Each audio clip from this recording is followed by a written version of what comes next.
And the Ferris wheel of head kick knockouts comes full circle this weekend. We have Joaquin Mansa Buckley taking on Abdul Razak Alhassan. And why is there a Ferris wheel of leg kick knockouts? Because Joaquin Buckley did the dirty to Impa Kasanganay.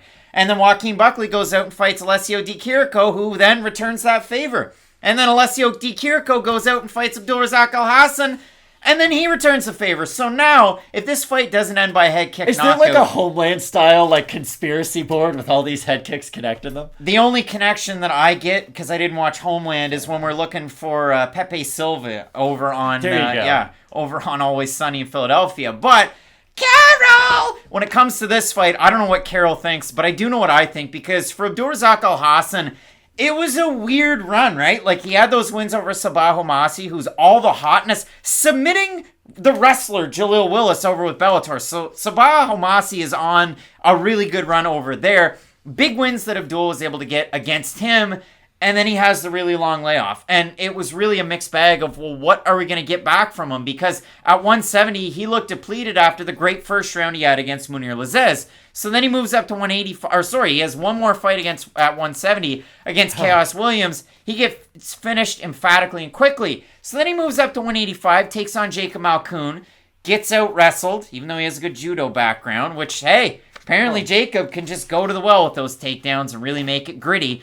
And the weirdest part about it is, yes, he gets a head kick knockout against Di Chirico, does Alhassan his last time out, but it's been weird to see. He was a Fortis guy forever, then he makes the move to elevation, he gets a couple of fights there under his belt. You have to think that the cardio improves in certain fights, but I don't know if we're going to need the cardio to be any more improved against a guy like Joaquin Buckley, where we're going in there and we're slinging from the moment it starts. I don't think either one of these guys can have good cardio just based off of their fighting style and how hard they throw shots. And it's nothing against their training camp or their training regime or anything, but Abdul Razak Alhassan fights like that song Freight Train by Alan Jackson.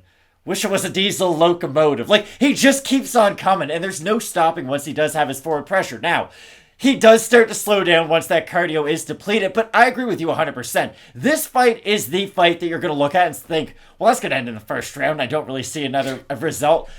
Mansa's really interesting to me because a lot of people look at his crazy head kick knockout of Impa Kasanganay and think to themselves, wow, he probably fights like a kickboxer. But he doesn't. He really is a boxer when he is fighting MMA. It's a lot of that peekaboo style. He does a lot of ducking down and trying to respond with a lot of overhands. If you go back and watch the Kevin Holland fight, and I understand, having to fight Kevin Holland as your UFC debut is a very hard ask, but Kevin Holland at that time wasn't really the Kevin Holland who went on that big run afterwards. That started the big Kevin Holland run, but at the time he wasn't nearly as hyped up as he is now, and he made that fight look trivial. He went in there and he just proved that straight shots land a lot faster than looping shots do, and he made Buckley pay every single time he ducked down.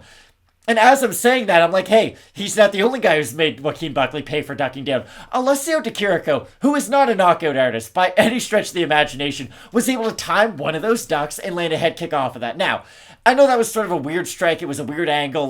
Would that head kick land every time they were very close? No. But what it does show is a flaw in Joaquin Buckley's just overall game. And I'm very curious to see if Abdul Razak Alhassan will be able to find that flaw early enough to capitalize on it. Because I do think Alhassan is a high-level enough striker and a cerebral enough striker to be able to look at whatever holes Buckley presents to him and try to capitalize on them.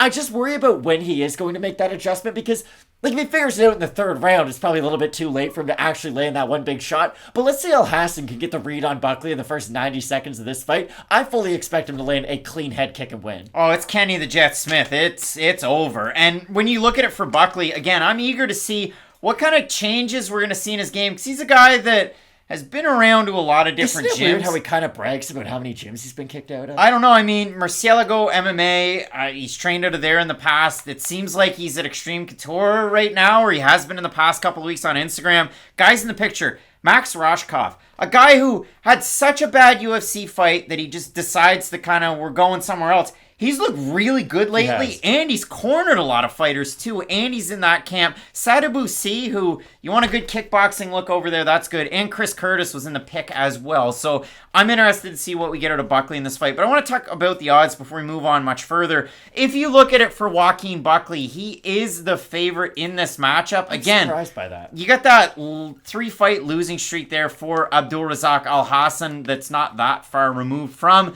Razak open a plus 130s, plus 124 or thereabouts right now. Joaquin Buckley open a minus 150. He's still around there. We have a look at the Tapology votes and we'll cut the difference. 544 total votes, 66% Buckley, 82% by knockout for the 34% that have Alhassan, 90% by knockout. So, the fans, they anticipate a knockout. I hope for a knockout. I really do. Hopefully we get it.